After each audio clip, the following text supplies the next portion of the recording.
Viewers, आपको channel में खुश आमदीद कहते हैं। आज हमारा टॉपिक है डकार आना।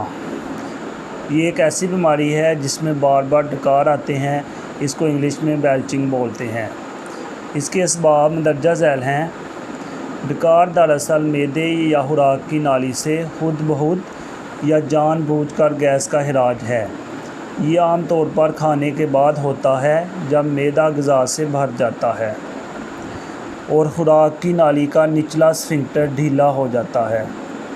डकार का आना एक नॉर्मल अमल है। डकार के दौरान निकलने वाली गैस वो होती है जो हम हर वक्त निगलते हैं, लेकिन अगर गैस ज़्यादा निगली जाए तो पेट फूल जाता है और बहुत दर्द होता है। ये आम तौर पर उस वक्त ऐसा होता है जब बहुत ज़्यादा खाना एक साथ खा लिया जाए, जल्दी खाना खाया जाए या सिगरेट नोशी, गैस वाली बोतलें और दीगर मशरूबात वगैरह इस्तेमाल किया जाएं। बहुत ज़्यादा परेशान लोगों को गैस की शिकायत ज़्यादा होती है और बहुत ज़्यादा गैस हमेशा उन लोगों को होती है जो लोग बहुत ज़्यादा निगल जाते हैं और फिर इन लोगों को डकार आते रहते हैं।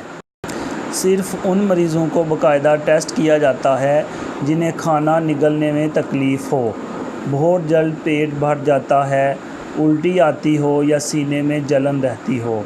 बाकी मरीज़ों का सिर्फ़ अलामती इलाज किया जाता है।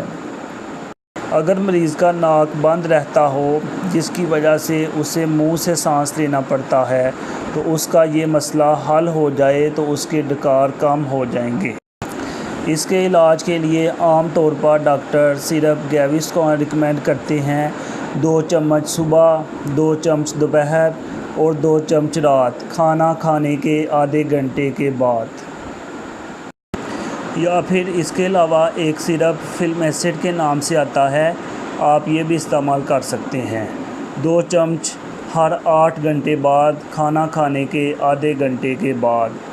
यहाँ पर 2 नुस्खे आपको बताए हैं, दोनों में से कोई आप इस्तेमाल कर सकते हैं जो बाज़ार से आसानी से दस्तयाब हो।